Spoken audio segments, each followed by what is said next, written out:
I would like to start by saying that troops are simultaneously fighting in various theaters across the country, as you all know, because you just recently came back from media tour to various theaters.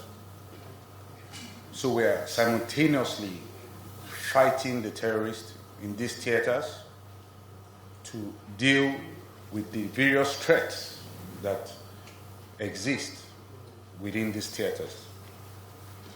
And the aim is clear, and that is to find and destroy the terrorists and their cohorts wherever they may be hiding, in order to ensure their enduring defeat. The defeat of these terrorists is non-negotiable, as it will deny terrorists the ability to terrorize or hurt citizens of this country. Accordingly, troops conducted offensive operations during the month of April, and these operations ranged from ambushes to raids to fighting patrols and other covert operations in order to deal with the terrorism that we're faced with. Now, what has become obvious from our operations is that tactically, whenever there's a clash between troops and terrorists on the ground, troops clearly win in the firefight. Though sadly, in certain instances, casualties are sustained by own forces. However, each and every engagement event ends up with troops' victory, with several dead or surrendered terrorists in every location. Likewise, our air assets conducted aggressive air flights during the month of April. Whenever air assets confirm terrorist presence and their movement of the movement of terrorist commanders and their foot soldiers, the targets are acquired and fighter jets are scrambled to carry out major bombarding raids on significant terrorist enclaves or terrorist activities that have been observed and acquired. Accordingly, during the month of April, several terrorist leaders' enclaves were engaged, and these enclaves include that of terrorist commander, one of which is Nasanda and his loyalists. They were taken out in Zulmi local government area of Katsina State. Another, which took place on the 13th of April, during the airstrike, 3 senior terrorist commanders, namely Ali Dawood, Bakura Fallujah, and Malam Airi, were neutralized at Koleram along the Lake Chad region. Additionally, on the 15th of April, the enclave of terrorist commander Babaru in Kankara local government area of Katsina State was destroyed. While on the 19th of April, the terrorist hideout belonging to a senior terrorist commander named Kamilu Buzaru in the Musa local government area of Katsina State, and that enclave was decimated. Also, on the 20th of April, a gathering of senior terrorist commanders, namely Ado Aliro and Kamilu Basaru, in Dan Musa local government area of Katsina State, was disrupted by airstrikes. The battle damage assessment of all these airstrikes revealed that several terrorist combatants and their commanders were neutralized in the course of the airstrikes. Other terrorist leaders and commanders engaged by our airstrikes include that of Malam Yadi at Meriga local government area of Niger State. Then there's the enclave belonging to terrorist commander Abdullahi Nasanda and Malam Tukur in Zurmi local government and Gusau local government areas of Zamfara State, and they were equally engaged in the month of April. Additionally, the enclave of Malam Umar and several other commanders located in Alawa Forest area of Niger State were engaged. Others include Bello Turji's camp in Kagara Forest, located between Shinkafi in Zamfara and Isa local government area in Sokoto. All the surviving commanders that have escaped these attacks, I can say, are walking corpses. It is just a question of sooner than later before they will be taken out of the battlefield. From all this, you will observe that the synchronized strikes between the ground and air forces during the period of April has resulted in several casualties. Indeed, 715 terrorists were neutralized in the month of April. And during the process, troops arrested 146 persons and rescued 465 kidnapped hostages.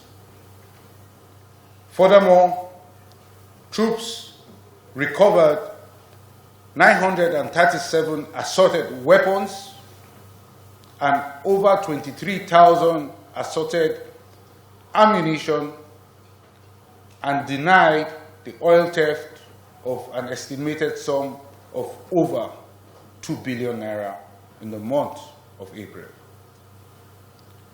The breakdown of some of these includes and is not limited to the following: 495 AK-47 rifles were recovered in the month of April. 190 locally fabricated guns were recovered in the month of April. 43 pump-action guns were recovered by troops. 151 Den guns were recovered. Over 11,000 rounds of 7.62mm special ammo were recovered by troops in the month of April, and over 500 rounds of 9mm NM were recovered by troops in the month of April across the various theaters of operation. Other recoveries include over 2.5 million liters of stolen crude oil recovered in the month of April, over 254,000 liters of illegally refined AGO was recovered in the month of April. Over 1,000 liters of DPK, otherwise known as kerosene, was recovered in the month of April, as well as over 8,000 liters of PMS, otherwise known as petrol, was recovered, among other items, in the month of April. Let's now take a look at the various theaters of operation and see the activities therein, beginning with Operation Hadenkei in the northeast. During the month of April, troops of Operation Hadenkei conducted operations into Sambisa. They conducted operations into the Timbuktu Triangle, and they also conducted operations towards the Tumbus, which is around the Lake Chad region. All the locations, as mentioned, are strongholds in which terrorists hibernate. Accordingly, troops neutralized 248 terrorists, arrested 422 suspects, and rescued 163 kidnapped hostages. Troops also recorded 714 terrorist combatants and their families that surrendered in the month of April, and they recovered items during the month include 208 AK-47 rifles, 34 fabricated weapons, 45 den guns, and 18 assorted arms during the month of April. Troops further recovered over 3,600 rounds of 7.62mm special ammunition, over 2,000 rounds of 7.62mm NATO ammunition, and over 400 assorted ammunition of various calibers. Now to the North Central, where we have Operation Safe Haven. During the month of April, troops of Operation Safe Haven conducted operations to several of the hotspots responsible for insecurity in the plateau. Accordingly, troops also had to recalibrate its approach in tackling the security situation by making some changes in troops deployment. Overall, the troops of Operation Safe Haven neutralized 32 violent extremists, arrested 148 suspects, and rescued 35 kidnapped hostages. Troops equally recovered 23 AK-47 rifles, 19 fabricated guns, 93 assorted arms, over 780 rounds of 7.62mm special ammunition, and over 250 assorted ammunition of various calibers. Now to Operation Wild Stroke, which is still within the North Central. The troops of Operation Wild Stroke conducted operations to several strongholds that are hibernating terrorists during the month of April 2024. Troops also had to change tactics in certain instances in order to retain operational effectiveness and operational advantage. For instance, is the temporary withdrawal of troops of FOB Alawa in Niger State. Let me say this. The troops at FOB Alawa and Erena, while on fighting patrols to Karaga village in Shirolo local government area of Niger State, had a encounter with terrorists, and this took place on the 19th of April. Troops fought through the ambush, but sadly, as you all know by now, we lost 2 officers that were killed in action, and 4 of our soldiers were wounded in action in that event. Now, relatedly, on the 23rd of April, troops encountered improvised explosive devices, and this was at Maganda Junction. And at that event, 2 soldiers were killed, while 5 others were wounded in action. Now, based on these occurrences, there was a quick need to change tactics in order to maintain the tactical advantage and also in order to have better operational effectiveness. Accordingly, troops in Forward Operational Base Alawa were tactically withdrawn to nearby Forward Operational Base Pandogari.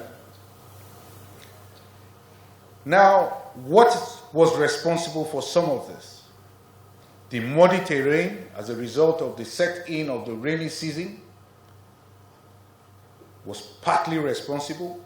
It made the ground softer for the adversary to deploy improvised explosive devices,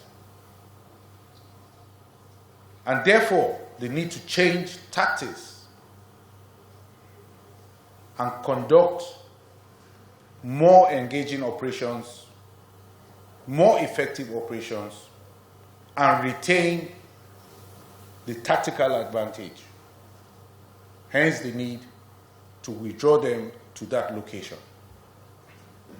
And I must say that withdrawal is temporary. Overall, the troops of Operation Wild Stroke neutralized 60 terrorists, arrested 99 suspects, and rescued 57 kidnapped hostages during the month of April. The troops also recovered 40 AK-47 rifles, 60 assorted arms, 917 rounds of 7.62mm special ammunition, over 890 rounds of 7.62mm NATO, and over 330 assorted ammunitions during the month of April 2024. We can now cross over to the northwest, where we have Operation Hadirin Daji. The troops of Operation Hadirin Daji maintained the momentum against the activities of terrorists hibernating in locations such as Bayanrua, which is like the Sambisa forest of the northeast, as well as other terrorist enclaves within the operational theater of Operation Hadirin Daji. Now, it is no longer news, as some of you have already visited the operational theater and you know this already, that it is no longer news that there is a linkage between illegal mining and acts of terrorism ongoing in the Northwest Operational Theater. The foreign involvement as a result of the illegal mining was established during the just concluded Counter-Terrorism Summit, which was held in Abuja, and also by the utterances by respected voices in the location. They have alluded to this, and it is believed that a regional and probably an international approach to address this situation is incubating. Nevertheless, troops of Operation Hadirindaji neutralized 297 terrorists, arrested 141 suspects, and rescued 143 kidnapped hostages. Troops also recovered over 180 AK-47 rifles, over 50 fabricated guns, over 70 assorted arms,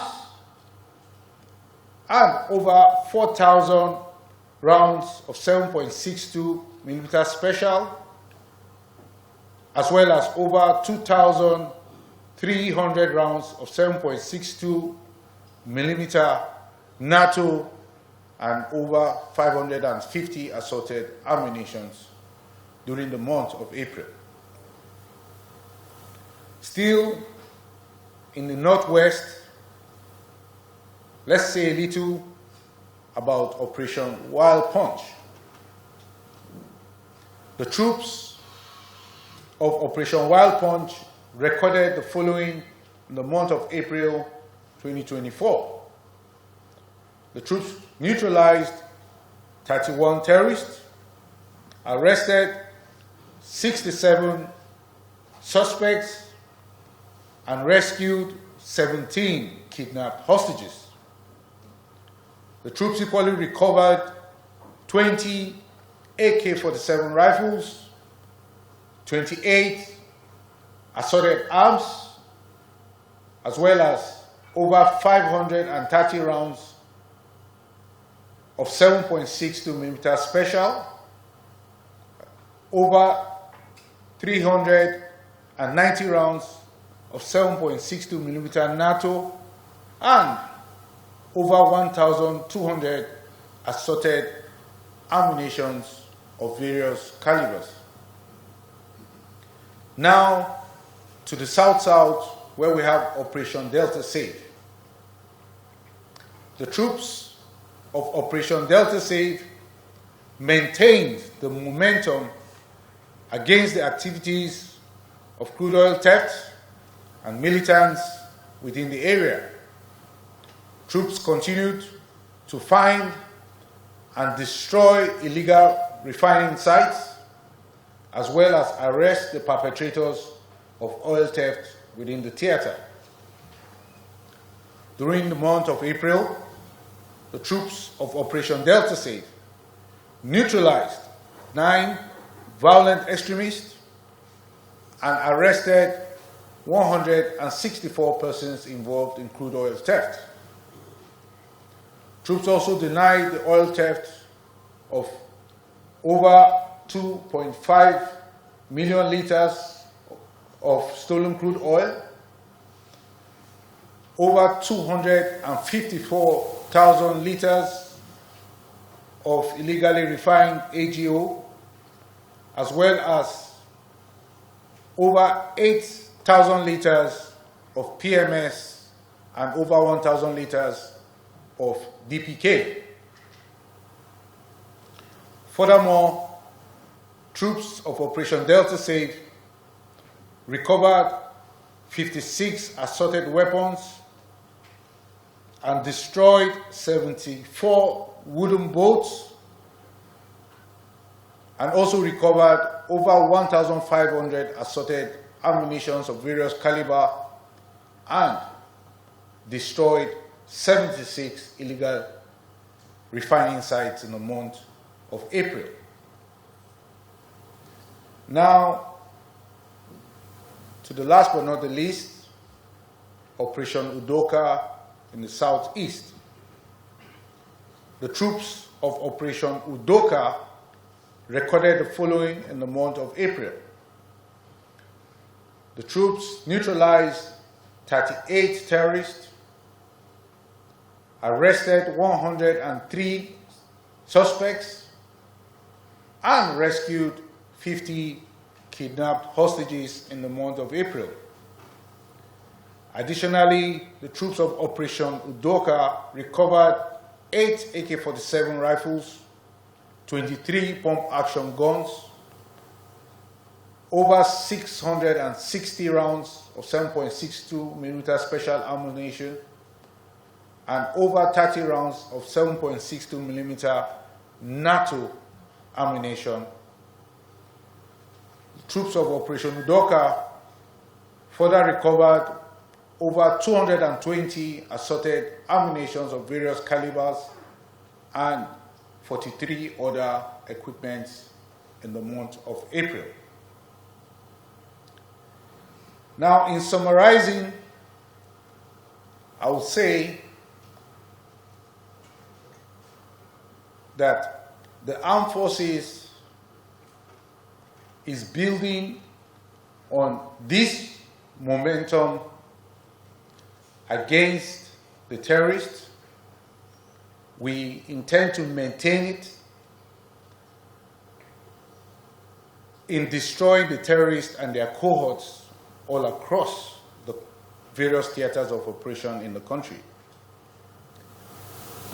We are conscious that the stakes are high, and we are not losing sight of the importance of momentum when it comes to fighting such vicious adversaries. The current situation depicts a strain of tactical achievements in degrading the terrorists by dismantling most of the terrorist infrastructure in the northeast, killing majority of the terrorist combatants, as well as killing a lot of the terrorist senior combatants. It must also be noted that many of the terrorist commanders have been taken off the battlefield. Our operations have suppressed the terrorists. Our operations have prevented them from achieving their strategic objectives. Likewise, our operations have denied the terrorists freedom of action and has disrupted their activities, thereby reducing their effectiveness in many areas. It's for this reason we see them going for soft targets as the cowards that they are. Nevertheless, there's still a lot of work that needs to be done to rid the environment of terrorists, and the military is not resting on its oars. At this time, I want to speak briefly about the Tudumbiri incident that occurred in Kaduna State, as the investigation has been concluded. The military has conducted a painstaking investigation into the Tudumbiri incident that occurred in Kaduna State and has initiated disciplinary action against those that we found culpable. Accordingly, the affected personnel are to face a court-martial for acts of omission or commission with respect to the Tudumbiri incident. I'm, however, constrained to speak much about the incident, as it will be adjudged as prejudicial, being a case before a court-martial. However, it must be made clear that the incident was a mistake, and the victims of the strike were mistaken for terrorists. On this note, on behalf of the Chief of Defense Staff, General C.G. Musa, officers and personnel of the Armed Forces of Nigeria, our condolences goes out to the families and the loved ones of all those killed in that very sad airstrike. It is hoped that there will be no more repeat of strikes on non-combatants in our ongoing operations across the country. The military will take extra precaution in the future to ensure that non-combatants are safe. Thank you very much.